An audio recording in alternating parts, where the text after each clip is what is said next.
ఈరోజు ఒక వాక్యాన్ని చదువుకుందాం బైబిల్ గ్రంథంలో నుండి. బైబిల్ తెరవండి.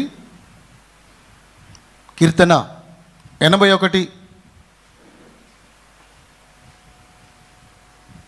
కీర్తన 81 10వ వచనాన్ని చదువుకుందాము. చదవండి. ఐగుప్తీయుల దేశములో నుండి నిన్ను రప్పించిన నీ దేవుడనైన యెహోవాను నేనే. నీ నోరు బహుగా తెరువుము, నేను దానిని నింపెదను. స్తోత్రం చెప్పండి అందరూ ఒకసారి.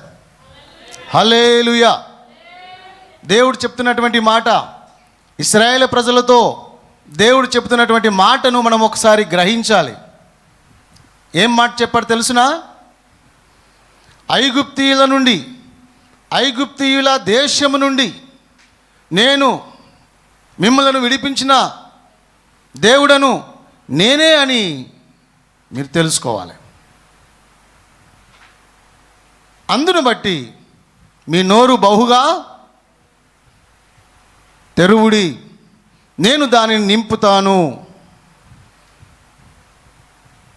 ఇశ్రాయేలు ప్రజలతో దేవుడు చెప్పాడు. ఇశ్రాయేలు ప్రజలతో దేవుడు చెప్పిన మాట ఏంటి తెలుసునా? ఐగుప్తు దేశం నుండి మిమ్మలను విడిపించిన యెహోవాను దేవుడను నేనే. మీ నోరు బహుగా తెరువుడి, నేను దానిని నింపుతా. మనము దేవుని స్తుతించడానికి,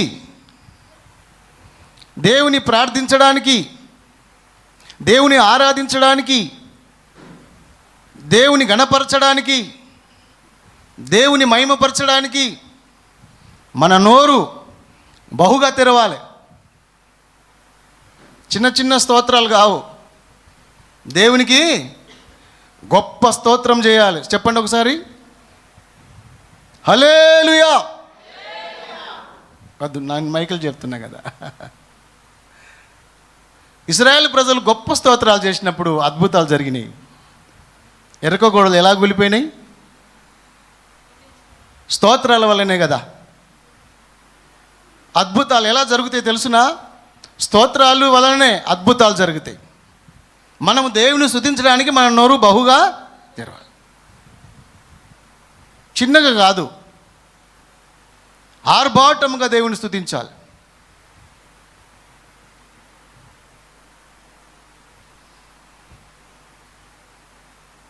దేవుని గొప్పగా మహిమపరచాలి.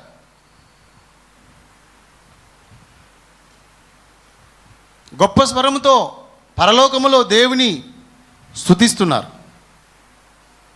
గడప పునాదులు వణికిటట్లుగా పరలోకంలో ధ్వని పుడుతుందంట. యెషయా గ్రంథంలో రాయబడిన మాట.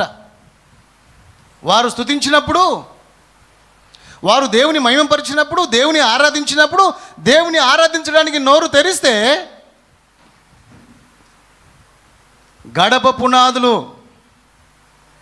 వణికిపోయినంత గంభీర స్వరముతో దేవుని స్తుతించినట్లు బైబిల్లో రాయబడి. ఏమో అలసిపోయినట్లు చిన్న చిన్న స్తోత్రాలు కాదు. చప్పట్లు కొడితే కూడా చప్పుడు రాదు. స్తోత్రం స్తోత్రం నాయనా, నాకు ఆత్రం ఆత్రం నాయనా. ఇలాంటి వాళ్ళు దేవుని మహిమపరచలేరు. దేవుని మహిమపరచడానికి, దేవుని ఆరాధించడానికి, దేవుని స్తుతించడానికి, దేవుని గణపరచడానికి మన నోరు బహుగా తెరవాలి. యెషయా గ్రంథం 6వ అధ్యాయంలో ఉంటుంది నాయన. ఓకే, ఇప్పుడు అది చదువుమని లేదు. దేవునికి స్తోత్రం. ఒక కుష్ఠరోగి స్వస్థత పొందినప్పుడు 10 మంది కుష్ఠరోగుల్లో 10 మంది శుద్ధులయ్యారు, 10 మంది స్వస్థత పొందారు. అందులో ఒకడు ఏం చేశాడంట? గొప్ప స్వరముతో దేవుని మహిమపరిచెను అని రాయబడి. లోక సువార్త 16:17లో ఆ మాట మనం చూడొచ్చు. కాబట్టి గొప్ప స్వరముతో దేవుని మనము ఆరాధించాలి, దేవుని మహిమపరచాలి. దేవుడు కోరుకున్నది అదే. ఐగుప్తు నుండి, ఐగుప్తు దేశము నుండి, ఐగుప్తు బానిసత్వము నుండి నేను మిమ్మల్ని విడిపించాను. కాబట్టి మీ నోరు బహుగా తెరవాలి. దేనికోసం తెరవాలి నోరు? తగాదాలు పడనీకా? ఏమ్మా, దేనికోసం నోరు తెరవాలి? గట్టిగా అరవడం దేనికి? కొంతమంది గొడవలు వచ్చినప్పుడు గట్టిగా అరుస్తారు దయ్యాల్లాగా. దేవుని స్తుతించడం చేత కాదు. దేవుని స్తుతిస్తేందుకేమో సిగ్గుపడతారు.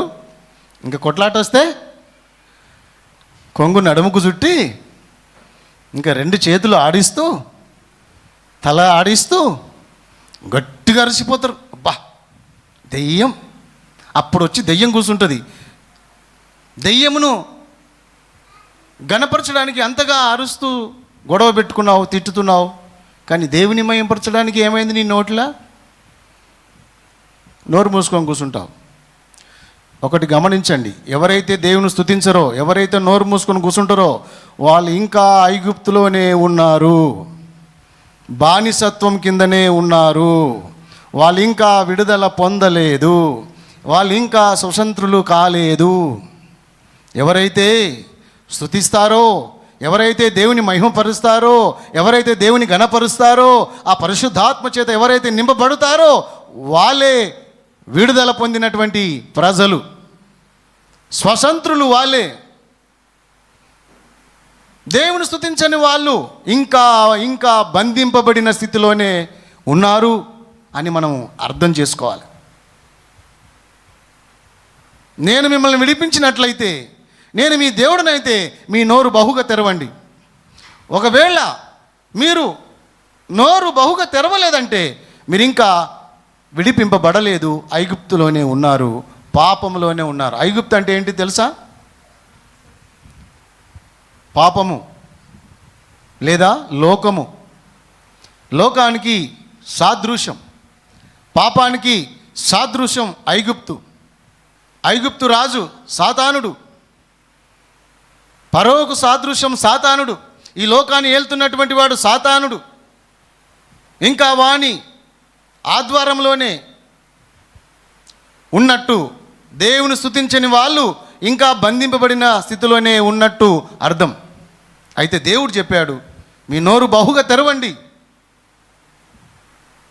దేవుడు చేసిన మేలులను తలంచి, దేవుడు చేసిన ఉపకారములను తలంచి మనము దేవుని స్తుతించడానికి మన నోరు తెరవాలి. సిగ్గుపడొద్దు. గట్టిగా గొప్పగా దేవుని స్తుతించాలి. దేవుని మహిమపరచడానికే దేవుడు మనల్ని విడిపించాడు లోకము నుండి. అప్పుడు ఇశ్రాయేలును ఐగుప్తు నుంచి విడిపిస్తే ఇప్పుడు మనల్ని ఎక్కడి నుంచి విడిపించాడు? లోకము నుండి, పాపము నుండి, చీకటి నుండి కదా బైబిల్లో రాయబడ్డది. రోమపత్రిక 7:24 ఏం చెప్తుంది తెలుసా? పౌలు భక్తుడు ఈ విధంగా అంటున్నాడు, అయ్యో నేనెంత ద్రౌభాగ్యుడను, ఇట్టి మరణమునకు లోనగు నా శరీరము నుండి నన్ను ఎవరు విడిపింపగలరు? చూసారా, ఏడుస్తున్నాడు, రొమ్ము కొట్టుకుంటున్నాడు. అయ్యో నేనెంత ద్రౌభాగ్యుడను, ఇట్టి మరణమునకు లోనగు శరీరము నుండి నన్ను ఎవడు విడిపింపగలరు? ఎవరు విడిపింపగలరు? పాపము నుంచి మనల్ని ఎవడు విడిపింపగలడు చెప్పండి? ఈ లోకంలో ఎన్నో దేవతలు ఉన్నారు, దేవుళ్ళు అనబడే వాళ్ళు ఎందరో ఉన్నారు, దేవతలు అనబడిన వాళ్ళు ఎందరో ఉన్నారు. ఎన్నో పండగలు, ఎన్నో సంబరాలు చేసుకుంటున్నారు ప్రజలు. కానీ పాపము నుండి విడిపించే వాళ్ళు ఎవరు? పాపము నుండి రక్షించే వాళ్ళు ఎవరు? యెషయా గ్రంథము 61:2 మనం చూస్తున్నటువంటి మాట ఏంటి తెలుసునా? బంధింపబడిన వారికి విడుదల, చెరలో ఉన్న వారికి విడుదల చేయడానికి నేను వచ్చాను, బంధింపబడిన వారికి విముక్తిని విడుదల చేయడానికి నేను వచ్చాను అంటున్నాడు ప్రభు. దేవునికి స్తోత్రం చెప్పండి, హల్లెలూయా. దేవుడు మనల్ని విడిపించే దేవుడై ఉన్నాడు. బంధింపబడిన మనల్ని విడిపించడానికి చెరలో ఉన్న మనల్ని విడిపించడానికి, రక్షించడానికి యేసుప్రభు వచ్చాడు. కొలస్సీ పత్రిక 1:13 చూసారా, ఆయన మనలను అంధకార సంబంధమైన అధికారముల నుండి విడుదల చేసి తాను ప్రేమించిన తన కుమారుని యొక్క రాజ్య నివాసులుగా చేసెను. హల్లెలూయా. ఒకసారి స్తోత్రం చెప్పండి. మనల్ని ఆయన విడిపించెను. అంధకార సంబంధమగు అధికారములో నుండి మనల్ని ఆయన విడిపించాడు. విడుదల పొందిరా లేదా? చెరలో నుండి ఆయన మనల్ని విడిపించాడు. బంధింపబడిన మనల్ని ఆయన విడిపించాడు. కట్టబడిన గాడిదను విడిపించినట్లుగా ఈరోజు నిన్ను, నన్ను, మనలందరినీ యేసుక్రీస్తు ప్రభు సాతాను కబంధ హస్తాల నుండి, ఈ లోకము నుండి, ఈ పాపము నుండి ఆయన మనలను విడిపించి విమోచించాడు. దేవునికి స్తోత్రం కలుగునుగాక. హల్లెలూయా. ఆయన మనం విడిపించినటువంటి దేవుడు యేసు ప్రభువే. ఆ రోజు ఇశ్రాయేలు ప్రజల్ని ఐగుప్తు నుంచి విడిపించిన దేవుడు యేసు ప్రభువే. ఈరోజు మనల్ని ఈ లోకము నుండి, ఈ పాపము నుండి, ఈ చీకటి నుండి, ఈ శాపము నుండి విడిపించిన వాడు యేసు ప్రభువే.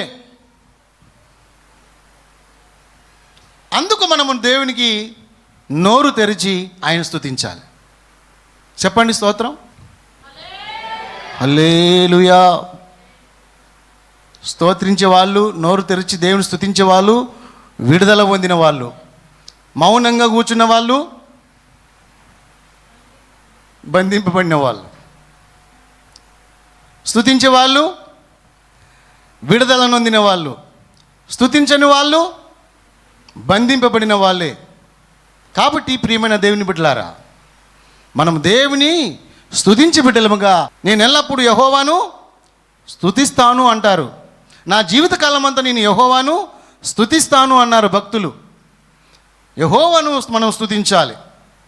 సూర్యోదయం మొదలుకొని సూర్యాస్తం వరకు యెహోవా నామము స్తుతి నొందదగినది. యుగయుగాలు తరతరాలు దేవుని నామము స్తుతింపబడదగినది. మనం దేవుని స్తుతిస్తూ, ఆయన ఆరాధిస్తూ, ఆయన గణపరుస్తూ, ఆయన మహిమపరుస్తూ ఉండాలి. అందుకే దేవుడు కోరుతున్నాడు, ఐగుప్తు నుంచి విడిపించిన మీ దేవుడినైన యెహోవాను నేనే. ఈ సంగతిని గుర్తుపెట్టుకొని మీరు మీ నోరు తెరవండి. కొంతమంది ఎందుకు తెరుస్తారు తెలుసునా? తినటానికి 3-4 పూటలు తింటారు. వాళ్ళకి ఏం పని లేదు, ఇంకా తినడమే. తినడానికి కుడతారు కొంతమంది. తింటూనే ఉంటారు, ఆకలి అయితేనే ఉంటుంది, తింటూనే ఉంటారు. తినడానికి మాత్రమే నోరు తెరుస్తారు, కానీ దేవుని స్తుతించడానికి తెరరు. పొద్దున టిఫిన్, మధ్యాహ్నము లంచ్, సాయంత్రము డిన్నర్. ఆహా, ఎంత చక్కటి పేర్లు వీటికి. Tiffin, lunch, dinner. దానికోసం నీ నోరు తెరుస్తావు, కానీ దేవుని స్తుతించడం కోసం తెరవవా? మనం దేవుని స్తుతించడం విషయంలో మన నోరు బహుగా తెరవాలి. గట్టిగా దేవుని ఆరాధించాలి. సిగ్గుపడొద్దు, ధైర్యంగా దేవుని స్తుతించాలి. పక్కోళ్ళని చూడొద్దు, యేసయ్యను చూసి దేవుని ఆరాధించాలి. కొంతమంది ఇంకా బిగబట్టుకొని నిలబడతారు. దేవుని స్తుతించమంటే అస్సలకి చప్పట్లు కొట్టరు, కాలాడియరు, మనిషి ఆడడు, ఏమో పచ్చవాతం వచ్చినట్టు అయిపోద్దురు. అంతా చలనం లేదన్నమాట, కదిలింపు లేదు. ఈ పాత తిత్తుల్లాగా వీళ్ళంతా. కాబట్టి మనం నోరు తెరవవలసింది దేవుని స్తుతించే విషయంలో. ఏమి జ్ఞాపకం చేసుకోవాలి మనం? ఐగుప్తు నుండి, బానిసత్వం నుండి ఆయన మనలను విడిపించాడు. అందుని బట్టి దేవుని స్తుతించాలి. ఆయన మనల్ని విడిపించాడు. దేవుడు మనల్ని విడిపించాడు. ఎలా విడిపించాడు అది కూడా మనం గుర్తు చేసుకోవాలి. ఆ రోజు ఇశ్రాయేల్ ప్రజల్ని ఎలా విడిపించాడు? ఒక గొర్రె పిల్లను ప్రతి కుటుంబమునకు గొర్రెపిల్లను వధించి గొర్రెపిల్ల రక్తం నిలువు కమ్ములకు అడ్డ కమ్ములకు పెట్టి ఆ సంహార దూతను వాళ్ళు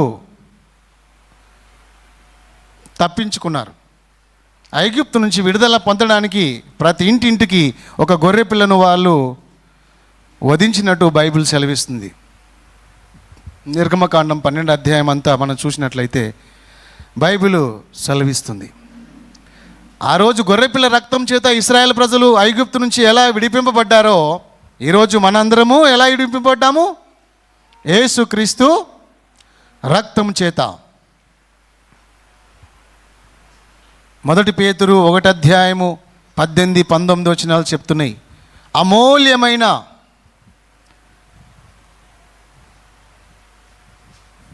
గొర్రెపిల్ల వంటి క్రీస్తు రక్తం చేత మీరు విమోచింపబడ్డారు. ఈ సంగతిని మనం గుర్తు చేసుకోవాలి. గొర్రెపిల్ల వంటి క్రీస్తు రక్తం చేత మీరు విమోచింపబడ్డారు. అపొస్తలుల కార్యాలు 28 అధ్యాయము 20 వచనం సెలవిస్తుంది ఏంటంటే, దేవుడు తన స్వరక్తమిచ్చి మనలను సంపాదించెను. దేవుడు తన సొంత రక్తాన్నిచ్చి ఆయన మనల్ని విడిపించాడు, మనల్ని రక్షించుకున్నాడు అని పౌలు సంఘానికి తెలియజేశాడు. ఈరోజు ప్రేమైన దేవుని బిడ్డలారా, ఆ రోజు ఐగుప్తు నుండి ఇజ్రాయేల్ ప్రజలు గొర్రెపిల్ల రక్తం చేత విడిపింపబడ్డట్లుగా ఈరోజు మనందరం కూడా క్రీస్తు రక్తం చేత విమోచింపబడ్డాం. దేవుడు తన రక్తం ఇచ్చి మనల్ని సంపాదించుకున్నాడు. ప్రకటన గ్రంథం 5 అధ్యాయము 10వ వచనంలో రాయబడిన మాట ఏంటి తెలుసునా? ప్రతి మనిషిని ఆయా భాషలాడు మాట్లాడు వారిలో నుండి, ప్రతి వంశము, ప్రతి జాతి నుండి దేవుడు రక్తమిచ్చి మనుషులను కొని రక్షించాడు. యేసయ్య తన రక్తమిచ్చి మనల్ని సంపాదించుకున్నాడు, విడుదల ఇచ్చాడు. మనం విడిపింపబడిన వాళ్ళము, మనం విడుదల పొందినటువంటి వాళ్ళమని గుర్తు చేసుకొని ప్రభువుని మనము స్తుతించాలి. స్తోత్రం చెప్పండి ఒకసారి. హల్లెలూయా. స్వతంత్రులుగా చేశాడు. గలతీ పత్రిక 5 అధ్యాయం 1 వచనం, ఈ స్వతంత్రము యేసుక్రీస్తు ద్వారా మనకు కలిగింది అని పౌలు భక్తుడు చెప్తున్నాడు. ఇప్పుడు మనం స్వతంత్రులం, విడుదల పొందిన వాళ్ళం. స్వతంత్రులుగా చేశాడు దేవుడు మనల్ని. అందును బట్టి మనం దేవుని స్తుతించాలి. కొరింథీయులకు రాసిన 9 అధ్యాయము 23 వచనం సెలవిస్తుంది, మేము స్వతంత్రులము కామా. మనందరము స్వతంత్రులము. కొరింథీ 9 అధ్యాయం 1 వచనంలో పౌలు అంటుండు, మేము స్వతంత్రులము కామా, మేము స్వతంత్రులమయ్యాం. దేవుడు మనల్ని విడిపించాడు, తన రక్తం ఇచ్చి మనల్ని కొన్నాడు. ఇప్పుడు మనం స్వతంత్రులమై ఉన్నాం. అందును బట్టి నోరు తెరిచి, మన నోరు బహుగా తెరిచి ప్రభువుని మహిమపరచాలి. హల్లెలూయా చెప్పండి. హల్లెలూయా మరొకసారి చెప్పండి. ధైర్యంగా చెప్పాలి. ఎందుకంటే దేవుని స్తుతించే విషయంలో మనం ఎప్పుడూ అలసిపోవద్దు. దేవుని ఆరాధించే విషయంలో మనం ఎప్పుడూ అలసిపోవద్దు. దేవుని బలంగా ఆరాధించాలి, బలంగా స్తుతించాలి. స్తుతి గొప్ప ఆయుధం. స్తుతి అట 2 అంచుల ఖడ్గము లాంటిదంట. ఈ స్తుతుల ద్వారా శత్రువును మనం జయించవచ్చు. మన ఇజ్రాయేల్ ప్రజలు దేవుని స్తుతించడం ద్వారా శత్రువులను జయించారు. శత్రువులు కూలిపోయారు. ఎరుకో గోడలు కూలిపోయినాయి. సాతానులు పారిపోయినాయి. స్తుతి అనే ఆయుధం, స్తుతి అనే ఆయుధం, ప్రార్థన అనే ఆయుధం, ఆరాధన అనేటువంటి ఆయుధాన్ని మనము కలిగిన వాళ్ళమై ఎప్పుడూ స్తుతిస్తుండాలి. స్తుతించుము, నీ స్థితి మారుతుంది అన్నాడు భక్తుడు. కాబట్టి మనము దేవుని స్తుతించాలి. మన నోరు తెరిచి ప్రభువుని మహిమపరచాలి. కీర్తనలో ఒక మాట మనం చదువుకుందాం, చూడండి. 149 కీర్తన 6వ వచనంలో ఏముంది తెలుసా? వారి నోట దేవునికి చేయబడు ఉత్సాహ స్తోత్రములట. ఏం స్తోత్రాలు ఇవి? ఉత్సాహ స్తోత్రములు. అధికమైన స్తోత్రం అంటే అధిక స్తోత్రాలు ఉన్నాయి, అధమ స్తోత్రాలు కూడా ఉన్నాయి. అధిక స్తోత్రం, అధమ స్తోత్రం. అధిక స్తోత్రం అంటే గొప్ప స్తోత్రము, అధమ అనగా చిన్న స్తోత్రాలు. బైబిల్లో మనం చూడొచ్చు. కొన్నిసార్లు యేసుప్రభు అంటారు, అల్ప విశ్వాసులారా గొప్ప విశ్వాసము. కొంతమంది విషయంలో దేవుడు మాట్లాడిన మాట ఏంటంటే అల్ప విశ్వాసము, గొప్ప విశ్వాసం. నిజముగా మొర్రపెట్టువారు, అబద్ధముగా మొర్రపెట్టేవాళ్ళు. యేసుప్రభు అన్నాడు, మీ పెదవులతో మీరు నన్ను గణపరుస్తురు కానీ మీ హృదయము దూరముగా ఉన్నది. కొన్ని సందర్భాల్లో యేసుప్రభు వ్యత్యాసాన్ని, తేడాను చూపిస్తాడు. దేవుని స్తుతించే విషయంలో మనందరము ఉత్సాహ స్తోత్రాలు చేయాలంట, ఉల్లాసంతో చేయాలి, గొప్ప స్తోత్రాలు చేయాలి. అలా చేస్తే మన జీవితాలు మారిపోతాయి.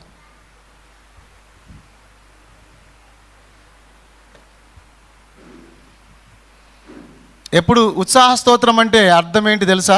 ఎప్పుడు ఉత్సాహ స్తోత్రాలు చేయాలి? ఉత్సాహ స్తోత్రం అంటే మనకు మేలులు జరిగినప్పుడు, బంగారము, వెండి, ఆర్థికంగా మనం డెవలప్ అయినప్పుడా ఉత్సాహ స్తోత్రాలు? ఎప్పుడు ఈ ఉత్సాహ స్తోత్రాలు వస్తాయి చెప్పండి? మనకేదైనా మేలు జరిగితేనేగా, అవునా కాదా? మనం ఒక ఉన్నతమైన స్థితిలో వచ్చినప్పుడు, దేవుడు మనకు అన్ని మేలులు చేసినప్పుడు, అన్ని రకాలుగా మనకు సహాయం చేసినప్పుడు, అప్పుడు పట్టజాలనంత ఉత్సాహ స్తోత్రాలు లోపల నుండి వస్తాయి. అవునా కాదా?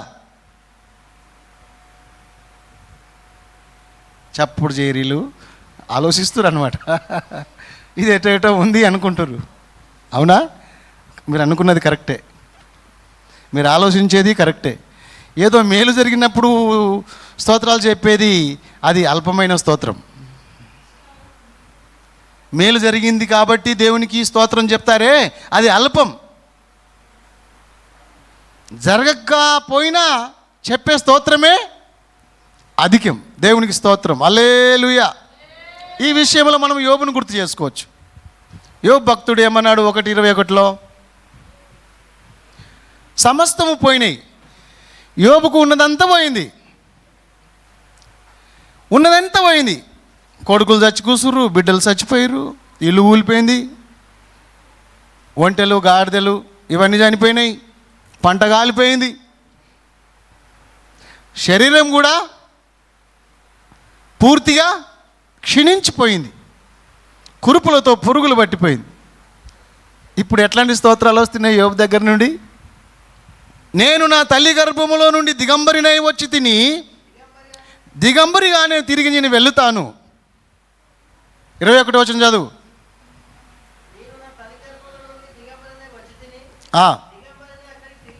దిగంబరినై అక్కడికి తిరిగి వెళ్తాను, యెహోవా ఇచ్చెను, యెహోవా తీసుకొని పోయెను, యెహోవా నామమునకు స్తుతి కలుగునుగాక. ఎంతమంది చెప్తారు ఇలాగా? కష్టాల్లో, నష్టం జరిగినప్పుడు దేవుని స్తుతించే వాళ్ళు ఉన్నారా? దేవుని విడిచిపెట్టిపోయే వాళ్ళు ఉన్నారు. దేవుని మీద మన్నువాడా, నా ఎద్దు చచ్చిపోయింది, నా గాడిద చచ్చిపోయింది, నా బిజినెస్ జరగట్లేదు, నా పంట ఎండిపోయింది. ఈ దేవుడు ఉన్నాడా లేడా, దేవుడు చూస్తున్నాడా లేడా, వీళ్ళు అనే మాటలు ఇవే అన్నమాట. దేవుని స్తుతించరు, దేవుని గణపరచరు, దేవుని మహిమపరచరు. కానీ దేవుని ప్రశ్నిస్తారు. ప్రశ్న, నువ్వు ఉన్నావా? మరి యోబు ఏమంటున్నాడు తెలిసిన, నేను ఉత్తగానే వచ్చాను, దిగంబరిగా వచ్చాను, దిగంబరిగా వెళ్తాను. ఈ మధ్యకాలంలో యెహోవా ఇచ్చాడు, తీసుకొని పోయాడు. ఆయన నామమునకే స్తుతి కలుగునుగాక. ఇవి అధిక స్తోత్రములంటే. స్తోత్రాలు వేరు, అధిక స్తోత్రాలు వేరు. మనందరం అధిక స్తోత్రము చేసే వాళ్ళంగా ఉందుముగాక. ఆమేన్ చెప్పండి. అధిక స్తోత్రాలు చెప్పాలి. అబ్రహాం చేశాడు స్తోత్రం తెలుసా? కొడుకునిస్తాడు దేవుడు, ఇయ్యడు ఇయ్యడు. కొడుకునిస్తా అని చెప్పిండు కానీ ఇయ్యడు ఇయ్యడు. ఓ సంవత్సరమే, 2 సంవత్సరాలే, 10 సంవత్సరాలే, 15 సంవత్సరాలే, 20 సంవత్సరాలు ఆయే.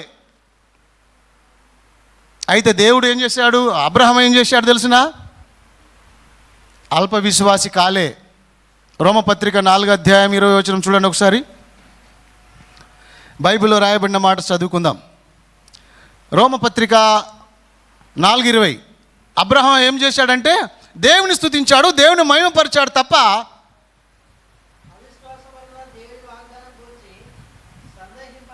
అవిశ్వాసముతో దేవుని వాగ్దానమును సందేహింపక దేవుని మహిమపరిచాడు.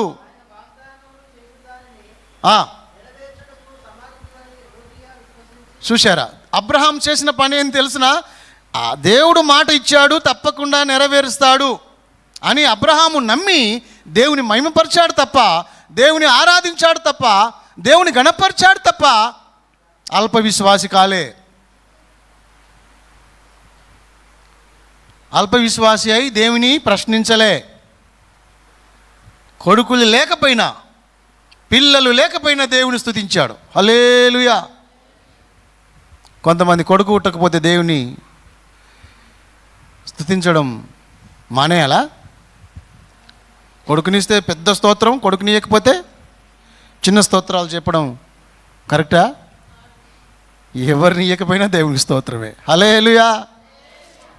ఇచ్చితే దేవునికి స్తోత్రమే. ఇయ్యనప్పుడు స్తుతించేదే అధికమైన స్తోత్రాలు.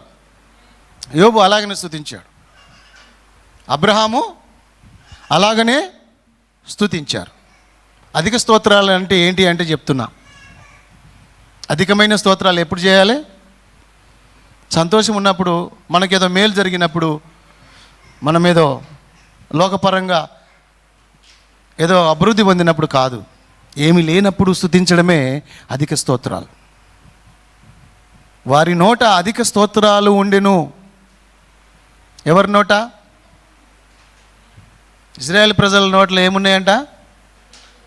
అధికమైన ఉత్సాహ స్తోత్రములు ఉన్నాయా నీ నోట్ల స్తోత్రాలు? నోరు తెరిస్తే బూతులే. బైబిల్ చెప్తుంది, రోమపత్రిక 3వ అధ్యాయం పట్టికల్లో చూస్తే వాళ్ళ నాలుక కింద సర్ప విషం ఉన్నది, వారి యొక్క గొంతుక తెరచిన సమాధి. వాళ్ళ గొంతుకు ఎట్లుందంటే వాళ్ళ నోరు తెరిచిన సమాధి. అంటే తెరిచిన సమాధి సెంటు వాసన వస్తుందా?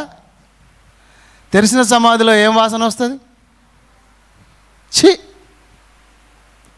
3 రోజులే మురిగిపోయి వాసన పట్టిన సమాధి తోడితే ఎట్లా వాసనో నీ నోరు అంత వాసన. ఛీ, నీ బతుకు పాడుగన్. నోరు తెరిస్తే అబద్ధాలు, నోరు తెరిస్తే బూతులు, నోరు తెరిస్తే సావులు. ఏడ నేర్చుకుని దయ్యం మాటలన్నీ. స్తోత్రాలు నేర్చుకోండి. ఆమె తిడితే ఈమె ఏం చేయాలంట? స్తోత్రం స్తోత్రం స్తోత్రం చెప్పాలి. చెప్తురా? ఈ చెంప కొడితే ఆ చెంప ఇవ్వాలి. ఇస్తున్నారా? పెద్ద దెయ్యాలు వీలే. గయ్యాడు గంపలై కూసురు ఈరోజు క్రైస్తవులు కంట మొత్తం వచ్చి ముక్కు మీదనే ఉందంట కోపం. ముక్కు మీద కోపం ఈ క్రైస్తవులకి. శాంతమే లేదు, నిదానమే లేదు. ఆమె పేరు శాంతమ్మనంట, పేరు మాత్రం శాంత. అబ్బా ప్రేమమ్మ. ఈ శాంతమ్మ మంచినీళ్ళ కాడ మీకు చెప్తా కదా అప్పుడప్పుడు, శాంతమ్మ నల్ల కాడికి పోయి బిందె పట్టుకొని పోయి నిలబడ్డదంట. ఆడికి వచ్చిన వాళ్ళు అందరితో గొడవ పెట్టుకుందంట. ఎవరు పట్టుకున్నావా ఒక బిందె ముందో వెనుకనో, జర ఓపిక ఉండొచ్చుగా ఈ శాంతమ్మకు. ఆ వచ్చిన వాళ్ళు అందరితో గొడవ పెట్టుకుంది. పెద్ద పెద్ద బూతులు. కొంతమంది క్రైస్తవులు కయ్యం ఆడతారు, అన్యులు కూడా ఆడరు, అంతగానో ఆడతారు. కయ్యాలు ఆడింది. అప్పుడు అయ్యగారు వస్తుండు. అయ్యగారిని చూసి ఏమన్నది, భాష మార్చి బూతులు మాట్లాడడం మాని స్తోత్రం స్తోత్రం స్తోత్రం స్తోత్రం అని. ఆ పక్కలకు అర్థం కాలే, అన్యులకు. ఇప్పటిదాకానేమో ఏమో తిట్టింది, ఇప్పుడేమో భాషలో తిడుతుందే. వాళ్ళకు కూడా కోపం వచ్చి నీకు స్తోత్రమే అన్నారు.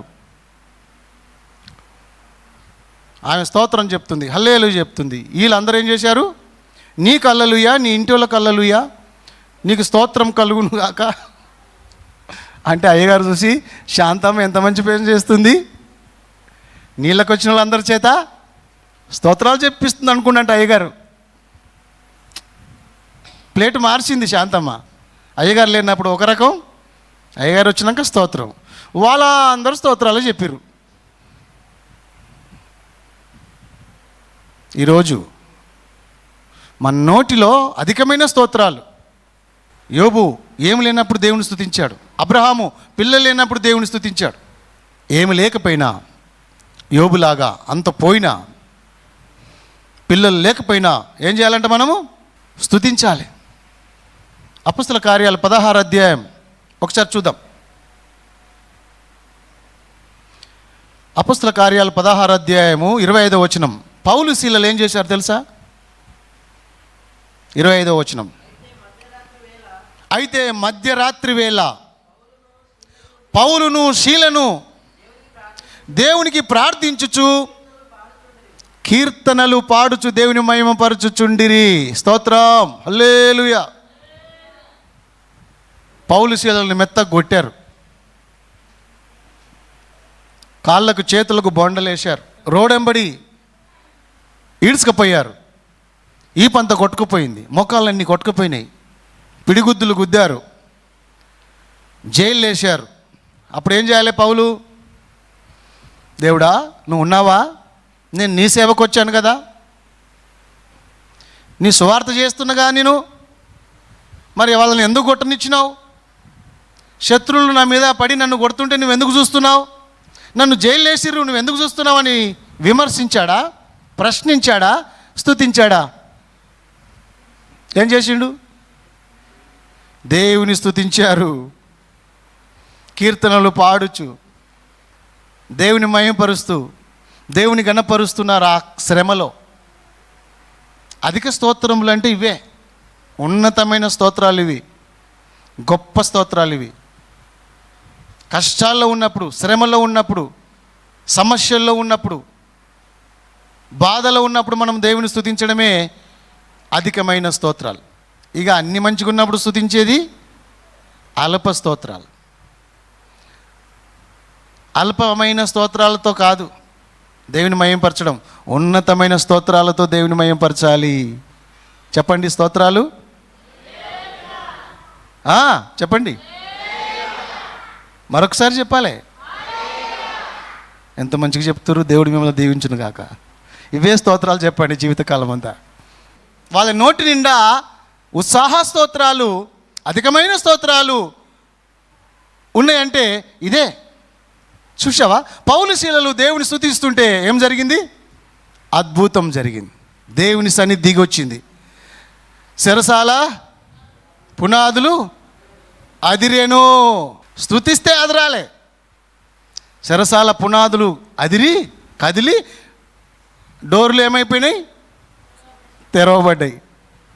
దేవునికి స్తోత్రం కలుగును గాక. నీ స్తుతి అట్లా ఉండాలి. ఆ రోజు ఇశ్రాయేలు స్తుతిస్తే ఎరుకో గోడలు కూలిపోయినాయి.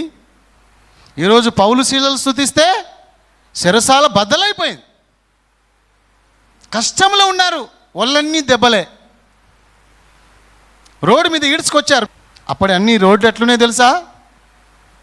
కంకర రోడ్లు, మట్టి రోడ్లు. ఆ రోడ్లు వెంబడి గుంజుకుపోయారు పౌల్ని. ఎంత కొట్టుకుపోయి ఉండొచ్చు మొఖాలు, దేహము, ఈపంతా. అయినా సరే ఆ శ్రమలో అయినా వాళ్ళు దేవుని స్తుతించారు. అవే అధికమైన స్తోత్రాలు. నీ నోరు బహుగా తెరువుము, నేను దాన్ని నింపెదను. మనం స్తుతించడానికి మన నోరు తెరవాలి. దానియేలు సింహం బోన్లో వేస్తే ఏమైంది? దానియేలు దేవుని స్తుతించాడు. శద్రక, మేషక, అబేద్నెగోలు అగ్నిగుండంలో పడేసినప్పుడు వాళ్ళు ఏం చేశారంట? దేవుని స్తుతిస్తున్నారంట. ఆ ముగ్గురితో దేవుడు కూడా దిగి వచ్చాడు. నలుగురు కనబడ్డారని రాజే చెప్తున్నాడు. అందులో ఒక ఆయన ముఖము మనిషి కుమారుని దేవదూతలాగా ఉన్నాడని చెప్తున్నాడు. స్తుతిస్తే దేవుడు నీ దగ్గరికి దిగి వస్తాడు. స్తుతిస్తే నీ స్థితి మారుతుంది. నువ్వు ఎప్పుడు స్తుతిస్తూ ఉండాలి. స్తుతికి ప్రార్థనకు తేడా చెప్తారా? స్తుతి గొప్పనా, ప్రార్థన గొప్పనా? స్తుతి గొప్ప. ప్రార్థన ఏమో అడుక్కునేది, స్తుతి ఏమో ఇచ్చేది. ఇవ్వడం గొప్పనా, తీసుకోవడం గొప్పనా? ఇప్పుడైతే మీకు ఈజీగా అర్థమవుతుంది. పుచ్చుకోవడం కంటే ఇచ్చుట ధన్యము. స్తుతి దేవునికి చెందుతుంది, అది తిరిగి రాదు. ప్రార్థన తిరిగి వస్తుంది, మా ఫలితం తీసుకొస్తుంది. ఏదైనా అడుగుతాం కదా, నీ ప్రార్థన అది అన్నమాట. నువ్వు అడిగింది నీకు వస్తుంది కాబట్టి ఓకే. కానీ స్తుతి, ఆరాధన ఎలాంటిది? దేవునికే చెందుతుంది, దేవునికే మహిమ. అందుకనే స్తుతిలో గొప్ప శక్తి ఉంది. స్తుతిలో ఏముంది? గొప్ప శక్తి ఉంది. దావీదు స్తుతించినప్పుడు దయ్యాలు పారిపోయినాయి. పౌలు కొరింథీలో రాసిన పత్రికలో అంటాడు, మీరు పొందిన కృపను బట్టి నేను దేవుని స్తుతిస్తున్నా అంటాడు. ఏమంటాడు? మీరు పొందిన కృపను బట్టి, మీరు పొందిన మేలులను బట్టి నేను దేవుని స్తుతిస్తున్నా అన్నాడు. ఇది అధిక స్తోత్రం. దీని అర్థం ఏంటి తెలుసా? ఇతరులు బాగుపడితే స్తుతించడం, మనం బాగుపడితే మనం స్తుతించుకుంటాం, ఆ విషయం వేరు, అది అల్పమే. కానీ గొప్పది ఏది తెలుసా? మనం బాగుపడితే మనం స్తుతించుకోవడం కాదు గొప్పతనం. ఇతరులు బాగుపడినప్పుడు దేవుని స్తుతించడమే గొప్పతనం. అది అధికమైన స్తోత్రాలు అవే. మరి అట్లాంటి మనసు మనకున్నదా? ఆయన ఇల్లు కట్టుకుంటే నువ్వు స్తుతిస్తావా? ఆయన కారు కొనుక్కుంటే నువ్వు స్తుతిస్తావా? ఆయన బాగుపడుతుంటే నువ్వు దేవుని స్తుతిస్తావా? అసూయ పెంచుకుంటావు, ఈర్ష్యపడతావు. ఆమె బంగారం కొనుక్కుంది, అందుని బట్టి నువ్వు దేవుని స్తుతిస్తావా? క్లెస్ కొనుక్కుంది ఆమె, పట్టు చీరలు కట్టుకుని చూడు, ఆమెను బట్టి నువ్వు దేవుని స్తుతిస్తావా?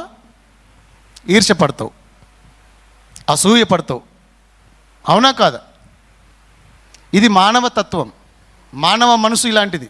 కానీ దేవుని మనసు ఎలాంటిది తెలుసా? పౌలు ఏమంటున్నాడు తెలుసా? ఇతరుల క్షేమంను గురించి, ఇతరులు పొందుకున్న మేలును బట్టి దేవుని అధికముగా స్తుతిస్తున్నాడు పౌలు. అది అధిక స్తోత్రాలు. ఇతరులు బాగుపడ్డప్పుడు మనం దేవుని స్తుతించాలి.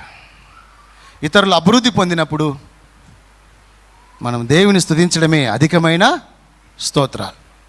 ఈరోజు మనం చదువుకున్నటువంటి వాక్యం ఏంటంటే, ఐగుప్తు నుంచి మిమ్మల్ని విడిపించిన మీ దేవుడనైనా యెహోవాను నేనే. మీ నోరు బహుగా తెరువుము, నేను దాన్ని నింపెదను. స్తోత్రం, హల్లెలూయా. మనము నోరు బహుగా తెరిస్తే దేవుడు దానిని నింపుతానని వాగ్దానం చేశాడు. చూడండి, ఆ మాట చదవండి. కీర్తన 81:11. అయినను నా ప్రజలు నా మాట ఆలకింపకపోయిరి, ఇశ్రాయేలు నా మాట వినకపోయిరి. కాబట్టి వారు తమ స్వకీయ ఆలోచనలు బట్టి నడుచుకొనున్నట్లు, వారి హృదయ కాఠిన్యమును బట్టి నేను వారికి అప్పగించి తిని. ఇక్కడ ఏం చెప్పాలో తెలుసా? ఇశ్రాయేలు దేవుని స్తుతించకపోతే నష్టం జరిగింది. దేవుని మాట వినకపోతే, ఇప్పుడు దేవుడు స్తుతించమన్నాడు, వాళ్ళు దేవుని మాట వింటలేరు, స్తుతిస్తలేరు అనుకో, ఏం జరుగుతుంది? నష్టం. ఏం నష్టం జరిగింది ఇక్కడ? తమ స్వకీయ ఆలోచనలను బట్టి నడుచుకున్నట్లు వారి హృదయ కాఠిన్యమును బట్టి నేను వారికి అప్పగించి తిని. కాఠిన్యముకు అప్పగిస్తాడంట దేవుడు. కఠినాత్ముడు అయిపోతావు నువ్వు. దేవుని మాట వినకపోతే కఠిన మనసుకు దేవుడు అప్పగిస్తాడు. రోమా 1:28 ఏముంది తెలుసునా? భ్రష్ట మనసుకు దేవుడు వారిని అప్పగించెను అని రాయబడ్డాడు. భ్రష్ట మనసుకు అప్పగిస్తాడు.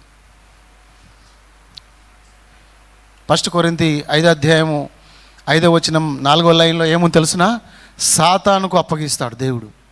నువ్వు దేవుని మాట వినకపోతే భ్రష్ట మనసుకు అప్పగిస్తాడు, సాతానుకు అప్పగిస్తాడు, నువ్వు కఠినమైపోతావు. దేవుని మాట విని దేవునికి స్తుతించు. నీ నోరు బహుగా తెరవాలి. 13వ వచనం చదువుకుందాం. అయ్యో, నా ప్రజలు నా మాట వినిన ఎడల, ఇశ్రాయేలు నా మార్గమును అనుసరించిన ఎడల ఎంత మేలు. చూసారా? నా మాటలు వింటే, నా మార్గంలో వాళ్ళు నడిచినట్లయితే, నన్ను స్తుతించడానికి వాళ్ళు నోరు తెరిచినట్లయితే ఎంత మేలు. ఎంత మేలు తెలుసా? నీ నోరు తెరిచినట్లయితే, నువ్వు దేవుని స్తుతించినట్లయితే నీకు జరిగే మేలు ఏంటి తెలుసా? ఇక్కడ రాసి ఉంది 14వ వచనం. అప్పుడు నేను వేగిరమే వారి శత్రువులను అణగద్రొక్కుదును, వారి విరోధులను కొట్టుదును, శంపల మీద కొట్టుదును. మనం దేవుని స్తుతిస్తూ ఉన్నట్లయితే, దేవుని అయినట్లయితే మన శత్రువులను మన దేవుడు కొడతాడు, అణగద్రొక్కుతాడు. నువ్వు స్తుతిస్తూ, నువ్వు ప్రార్థిస్తుండు, దేవుని ఆరాధిస్తుండు, దేవుని మహిమపరుస్తూ ఉండు. యుద్ధం యెహోవాదే. యుద్ధం ఎవరిది? యుద్ధము యెహోవాదే, యుద్ధము యెహోవాదే, యుద్ధము యెహోవాదే, యుద్ధము యెహోవాదే. రాజులు మనకెవ్వరు లేరు, శూరులు మనకెవ్వరు లేరు. రాజులు మనకెవ్వరు లేరు, శూరులు మనకెవ్వరు లేరు. సైన్యములకు అధిపతి అయినా యెహోవా మన అండా. సైన్యములకు అధిపతి అయినా యెహోవా మన అండ. యుద్ధము యెహోవాదే, యుద్ధము యెహోవాదే. హల్లెలూయా. నువ్వు దేవుని స్తుతించినట్లయితే, ఆయన మాట విన్నట్లయితే, ఆయన మార్గములో నువ్వు నడిచినట్లయితే, నీ శత్రువులను ఆయన అణగద్రొక్కును, నీ శత్రువులను ఆయన కొట్టును, నీ విరోధులను ఆయన నువ్వు కొట్టవలసిన అవసరం లేదు. ఎవరు కొడతారు? నీ దేవుడు అయిన యెహోవా కొడతాడు. నీ మీదకి వచ్చే శత్రువులను ఏం చేస్తాడు? ఆయన కొడతాడు. దవడ వెముకలు, దవడ పళ్ళు కూడా కొడతాడు దేవుడు. నువ్వు దేవుని స్తుతిస్తూ కూసో, దేవుని స్తుతించే విషయంలో నీ నోరు తెరువు, ఆయన మార్గంలో నువ్వు నడు. యెహోవా ఈరే, ఆయనే చూసుకుంటాడు. నీ శత్రువులతో యుద్ధం చేసి నీకు జయం ఇస్తాడు. నీ దేవుడు లేకుండా నువ్వే యుద్ధం చేస్తే నువ్వేమైపోతావు? ఓడిపోతావు. తొక్కుతారు నిన్ను వాళ్ళందరూ కలిసి. వాళ్ళేమో ఎక్కువ మంది అయి నువ్వు ఒక్కడవే, కింద పడేసి తొక్కేస్తారు నిన్ను. నీ కాలు చేతులు ఇరిచేస్తారు. వాళ్ళ మీదకి యుద్ధానికి పోకు. నువ్వు దేవుని స్తుతించు, దేవుని మహింపరచు. అప్పుడు ఆయన్నే నీ పక్షంగా వాళ్ళతో యుద్ధం చేసి ఏం చేస్తాడు? కొడతాడట, అణగద్రొక్కుతాడట. నీ శత్రువులందరినీ ఆయన నీ పాదముల కింద ఉంచుతానన్నాడు. దేవునికి స్తోత్రం. హల్లెలూయా. ఇంకేం మేలు జరుగుతుంది మనకి?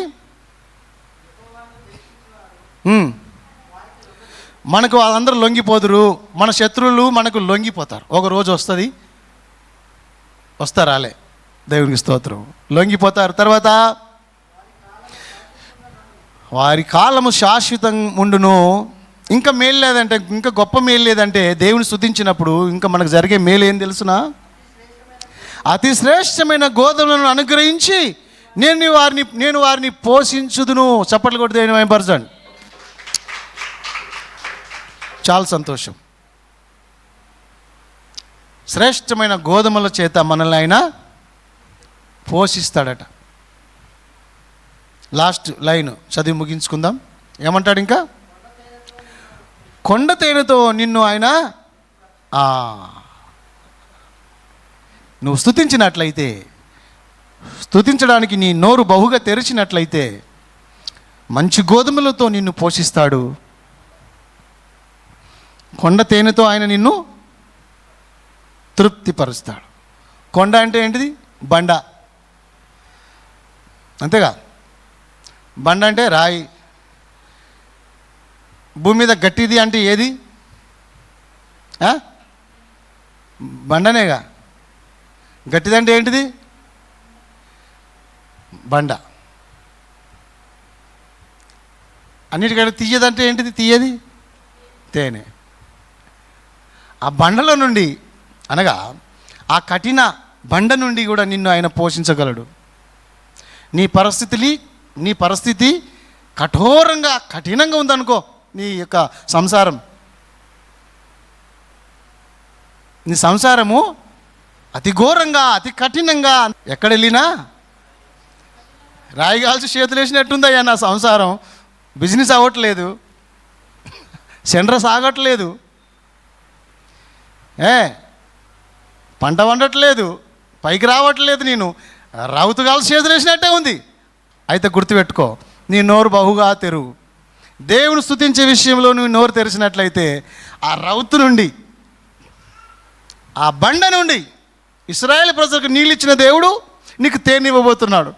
స్తోత్రం చెప్పు. ఇశ్రాయేలుకి ఏమి ఇచ్చిండు ఆయన? నీళ్ళు ఇచ్చాడుగా. దేని నుండి ఇచ్చాడు? బండ నుండి. బండలో నీళ్ళుంటాయా? శమనన్న ఉంటుందా బండలో? శమలేని ఆ బండ, కఠోరమైన ఆ బండ నుండి నీళ్ళు ఇచ్చిన దేవుడు, జీవజలములు ఇచ్చిన దేవుడు అదే బండ నుండి నీకు తేనె ఇస్తున్నాడు. తీయని తేనె, మంచి గోధుమలతో నిన్ను, బలమైన ఆహారం, పుష్టిగా నువ్వు తిని ఆరోగ్యంగా ఉంటావు. మంచి గోధుమలతో నిన్ను ఆయన పోషించబోతున్నాడు. అడవి కొండ తేనెతో ఆయన నిన్ను తృప్తిపరచబోతున్నాడు. నమ్మితే స్తోత్రం చెప్పండి. అవునా? అవును. కరువులో నేను వారిని సజీవులుగా కాపాడుతాను అని వాగ్దానం చేశాడు. దేశమంతా కరువు వస్తే మన ఇంట్లో కరువే ఉండదు. ఉంటుందా? ఆ దేశంలో కరువు వచ్చింది. ఆ సారపేత గ్రామంలో ఆమెకు కరువు రాలే. ఆమె ఎవరు? బీద విధవరాలు. ఎలీషా మాట విన్నది. ఆయనకు ఒక రొట్టె చేసి ఇచ్చింది. ఆయన అన్నాడు, దీవించిండు, అమ్మా దేశమంతా 3.5 సంవత్సరాలు కరువుతో ఉన్నప్పటికీ నీ ఇంట్లో కరువు ఉండనే ఉండదు. పో, నీవు నీ కొడుకు మీ జీవితకాలం అంతా రొట్టెలు చేసుకొని తినండి, పిండి అయిపోదు, నూనె అయిపోదు అని చెప్పిండు. దేవుని స్తోత్రం చెప్పండి. హల్లెలూయా. దేశమంతా కరువుతో ఉంటే వాళ్ళ ఇంట్లో కరువు లేదు. అలాగా అద్భుతం చేసే దేవుడు మన దేవుడు. సింహం పిల్లలు ఏమి గలవై ఆకలి కొనినా నా పిల్లలు ఎన్నడూ ఆకలి కొనరు అని సెలవిచ్చిన మన దేవుడు గొప్పవాడు. ఆయన స్తుతిద్దాం మన జీవితకాలం అంతా. ఎట్లా స్తుతిద్దాం? చిన్నగా కాదు, అధిక స్తోత్రాలు, అధమ స్తోత్రాలు కావు. అధమ అంటే తక్కువ, అధిక అంటే ఎక్కువ స్తోత్రాలు. ఎప్పుడు చేద్దాం? అన్నీ ఉన్నప్పుడా? ఏమి లేనప్పుడే. పిల్లలు ఉన్నప్పుడా? పిల్లలు విడిచిపెట్టిపోయినా సరే. ఏమంటావు? అబ్రహాం పిల్లలు లేకపోయినా దేవుని స్తుతించాడు. యోబు అన్నీ ఉన్నప్పుడు స్తుతించిండా? అన్నీ పోయినా ఉన్నదంతా పోయిందా? స్తోత్రం. ఏం తేలేదు, ఏం తీసుకొని పోలేం. కాగా అన్న వస్త్రములు గలవారమై తృప్తి పొందుదాము. ప్రార్థన చేసుకుందాం. ఉన్న పాటున మీరు కూర్చున్న ఉన్న పాటునే ఒక్కసారి ఆత్మ పరిశోధన చేసుకుందాం. కళ్ళు మూసుకోండి, ఒక్కసారి పరిశోధన చేసుకోండి. యేసయ్యా, అధికమైన స్తోత్రాలు నేను చేయలేకపోతున్నాను, నామకే వాస్తు చిన్న చిన్న స్తోత్రాలు మాత్రమే చేసి ముగించుకుంటున్నా. చిన్న చిన్న ప్రార్థనలు, మీది మీద ప్రార్థన, మీద మీద స్తుతి, మీద మీద ఆరాధన. కానీ అధికమైన స్తోత్రాలు, అధికమైన ఆరాధన, అధికమైన ప్రార్థన జీవితం, ఆత్మీయ లోతులోనికి నేను పోలేకపోయాను ప్రభువా, నన్ను క్షమించు ప్రభువా. అందరు ప్రార్థన చేయండి. సహోదరుడా, సహోదరి, దైవ సన్నిధిలో మనం ఉన్నాం కాబట్టి ఆత్మ పరిశోధన చేసుకోవాలి. దేవుడు నాతో ఏం మాట్లాడాడు? నిజంగా నేను దేవుని గొప్పగా మహిమపరుస్తున్నానా లేదా? ఒక్కసారి మనల్ని మనం పరిశీలన చేసుకుందాం. యేసయ్యా, మీకు స్తోత్రం తండ్రి. శ్రమలో ఉన్న, కష్టాల్లో ఉన్న, నష్టాల్లో ఉన్న, బాధల్లో ఉన్న, ఇరుకుల్లో ఉన్న, ఇబ్బందుల్లో ఉన్న, అనారోగ్యంతో ఉన్న, అప్పుల బాధల్లో ఉన్న, ఎప్పటికీ అధికమైన స్తోత్రాలతో నిన్ను స్తుతించే భాగ్యం నాకు దయచేయి ప్రభువా. నిన్ను మహిమపరిచే కృప నాకు ఈ ప్రభువా. అందరు ప్రార్థన చేసుకుందాం. హల్లెలూయా. పౌలు శిరసాల్లో ఉన్న నిన్ను స్తుతించారు ప్రభువా. దానియేలు సింహం బోన్లో ఉన్న నిన్ను స్తుతించాడు. షడ్రకు, మేషకు, అబద్నోగో అనేటువంటి వారు అగ్గిగుండంలో ఉన్న నిన్ను స్తుతించారు. యోబు సమస్తం పోయినా నిన్ను స్తుతించాడు. అబ్రహాము పిల్లలు లేకపోయినా నిన్ను స్తుతించాడు. ఈరోజు నేను కూడా నా జీవితంలో ఏది లేకపోయినా నేను నిన్ను స్తుతించడానికి సమర్పించుకుంటున్నాను ప్రభువా, తీర్మానం చేసుకుంటున్నాను ప్రభువా. ఇది మొదలుకొని నా జీవితకాలం అంతా నీకే మహిమ, నీకే మహిమ. తండ్రి, నీకు స్తోత్రాలు. నీ బిడ్డలు చేసిన ప్రార్థన అంగీకరించి అందరూ కూడా అధికమైన స్తోత్రాలు చేసి బిడ్డల్ని దీవించి అభిషేకించి మహిమ పొందమని యేసుక్రీస్తు నామంలో ప్రార్థించి వేడుకుంటున్నాను తండ్రి. ఆమేన్.